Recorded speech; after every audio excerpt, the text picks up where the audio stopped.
Good morning. Today is Tuesday, April 7th, 2020. So I wanted to let you guys know that the consensus based off the survey, name of this is of course our Robert Jr. Looks like our old Robert Moss. This one is been named Cheeseball. However, there was a late in the game suggestion that I think I'm gonna find a Moss that we can name Bob Moss. I thought that was a funny and clever idea. So we'll add a third one so we can include that name. I thought that was pretty funny.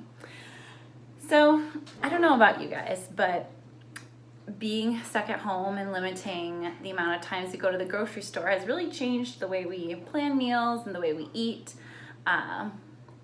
Some of our favorite snacks we've had to like ration out so we don't run out. Hayden's a big fan of pretzels, so we can't go too pretzel crazy or else after a while she won't have any, and that's not good news for anybody. We've been trying some new recipes that we've really enjoyed doing. I did a Brussels sprout and blue cheese saute. That was pretty tasty. Some strong flavors, but surprisingly Hayden liked it. And I have on the menu later this week a curry, lentil, and cauliflower soup. I hope that turns out well. It sounds really tasty.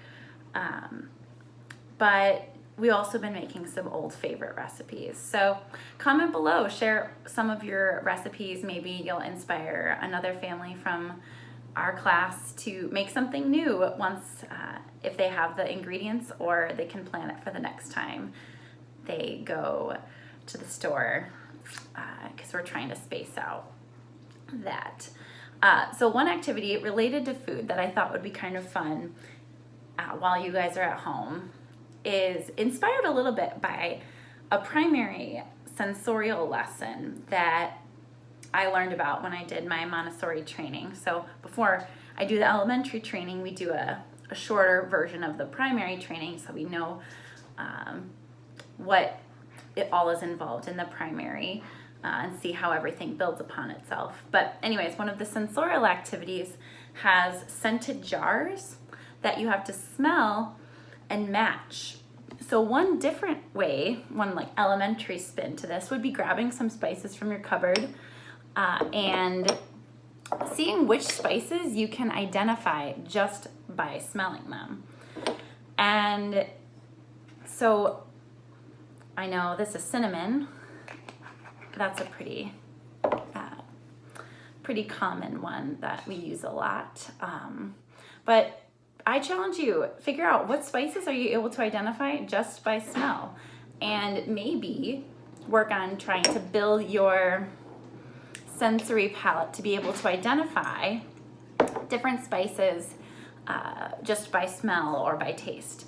It's kind of a fun skill to be able to be eating a meal and be able to tell which spices are included in that meal, especially when spice blends are used. So oftentimes we use multiple spices.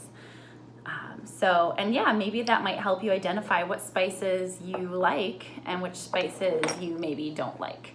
So I have cinnamon here, I had pepper. I think this is basil. And this is, I can tell this one by the color. This is turmeric, but it could have been my curry powder. And I know that it's not because it doesn't have that has different spices included in it. So anyways, that might be a fun kind of different activity that develops a skill that's maybe not necessarily one we would do in school, but it would be an interesting skill set to have. So anyways, I hope you guys have a nice Tuesday, and I'll talk to you tomorrow.